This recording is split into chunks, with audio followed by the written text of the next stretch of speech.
Social norms and language are the things that make your voice small when you are small. Hi folks, I'm Voba.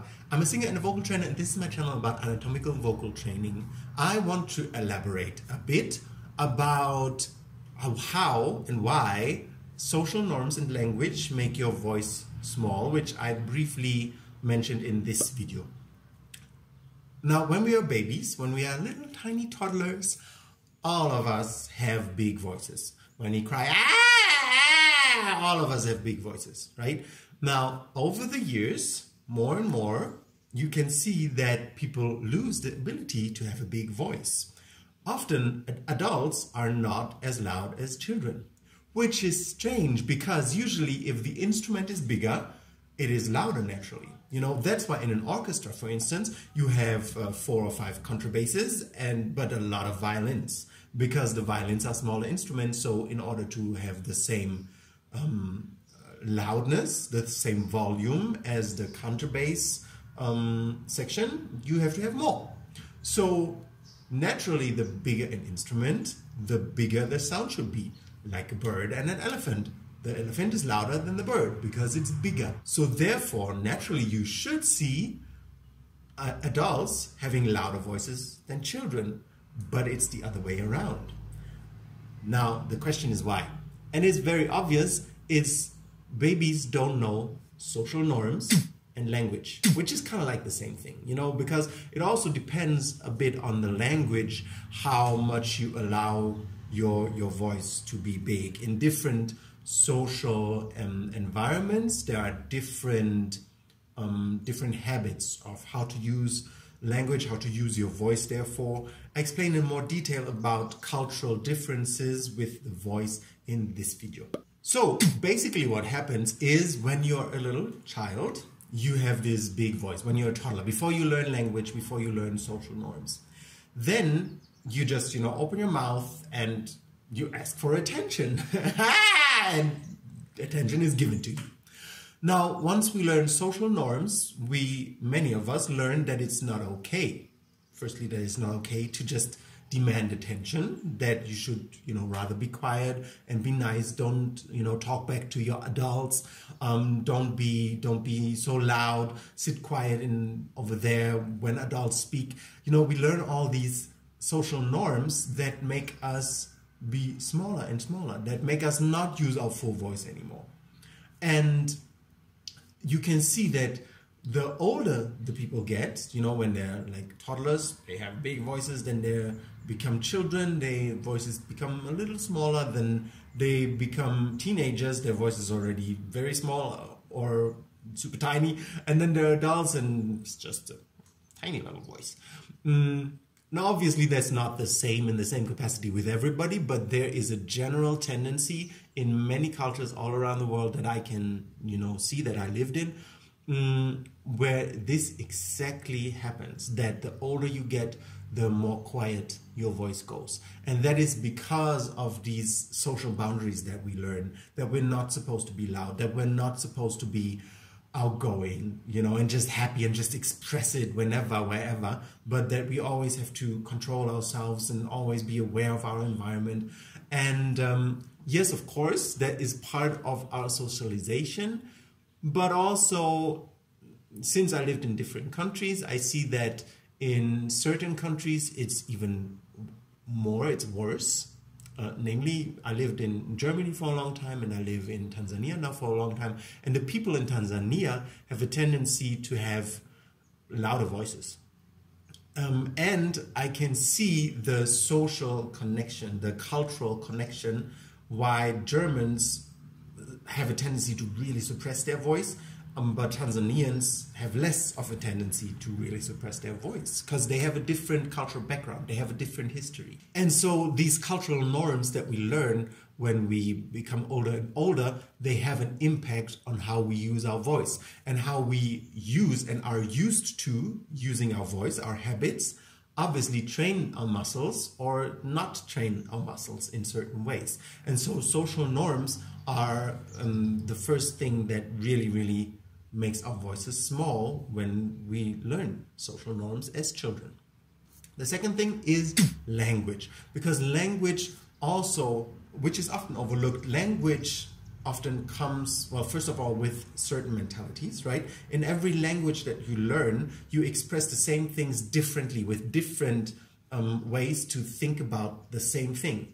So when you learn a new language, you learn very new concepts, how to think about the same thing in a different way, from a different point of view through the language. For instance, here in Tanzania, we say kufunga and kufungua, to close and to open the door. In the English language is two different words, close and open. It's two different words, but here it's the same word, funga, but once you put the U, fungua, funga, fungua, it reverses the word, right? So a movement that closes, funga, reverses when you put the U at the second last place, fungua. So that's a different way of looking at the concept of opening and closing. In the English language is something totally different, right? Well, obviously not in the way we think, but in the way that we speak it. But in the Swahili language, it's more of the same thing. So that just as a little example to show you that with a new language, with a new cultural context, comes different ways to think about the same thing. Furthermore, the language that people use is connected with the cultural background, and that means the history of a place. Now, in Germany, it's very, very obvious.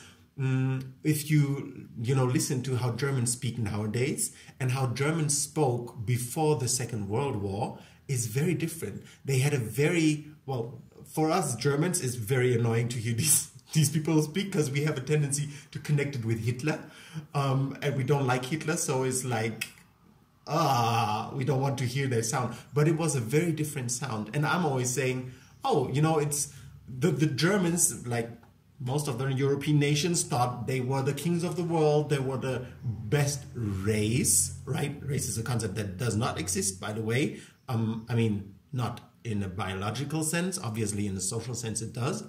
But they were really convinced they were the kings of the world, right? And then when you think you're the king of the world, you talk differently than when you know you really fucked up, and you carry that burden. And in Germany, they carry that historical burden, luckily, because Europeans all people, need to remember the shit that they did to other people. But what it does to the Germans, it really changes their language. It changed their language. It's much softer now, how they use the language. Not necessarily in all parts of Germany, in some parts more than in others. But it's a big difference from when you hear old recordings before the Second World War and then recordings since the Second World War. It really has, this traumata that the Germans went through has really changed their way to use their language. When I say traumata, obviously I mean the wars do horrible things to people. And I'm talking not about, the rich people who direct the wars. I'm talking about the society, the nation. But not only the war, but more this idea from we're the greatest people in the world, we're better than everybody else, to, oh, we fucked up and we're little shits. That really does something with your voice. And luckily Germany has some type of remembrance culture where they at least remember the Holocaust in school. They don't remember many things before that, colonialism and slavery, which Germany was, and German tradesmen were part of since the 1500s. They don't really remember that systemically, as in school, learning really about it and understanding, but at least the Holocaust. And that alone, this mentality of always just hearing propaganda, we are the greatest, everybody else is shit, to, oh, we're not so great people actually, we've really done a lot of harm to people, changes the way you use your voice, changes your attitude towards yourself and towards the world. It makes you a bit more humble, but that has impact on your voice. And just to observe this, right, without giving it, oh, that's positive or negative, is just what it is just when you have a different attitude towards yourself and the world and your life, your voice changes. And there is, personal traumata, but there's also collective traumata, and it shows in the way that we use language. By the way, I'm not advocating that you should make other people feel small in order to feel bigger, right? I'm not advocating to be shitheads like Germans before the Second World War. That's exactly what led to their vocal downfall, right? This unhealthy attitude to think they're better than everybody else. That's not how you sustainably interact with anybody. So I'm not advocating, to be a shithead and arrogant and stupid, and just, have no empathy with other people. I'm just saying that the way you think about yourself and about, your place in the world will inform the way you use your voice, and that will turn into habits. And that is not just a personal thing, but also there's a collective aspect to that. So those are the two things why children usually are louder and have a bigger voice than adults. I hope it gives you some valuable insight and things to think about. Please subscribe to my channel and like the video if you like the content. And I see you around. Don't go yet. I have something more. Want to learn how to do these things that I talk about in my videos? YouTube is great, but a course with an actual methodology is the thing that will give you real results. I have a course called Vocal Foundation on my website. I created a free tour where you can learn the what, why, who, how, and the content, the benefits, the finances, prerequisites, everything about the course. So if you're eager to get your voice to the next level, follow the first link in the description and sign up for my Vocal Foundation free tour.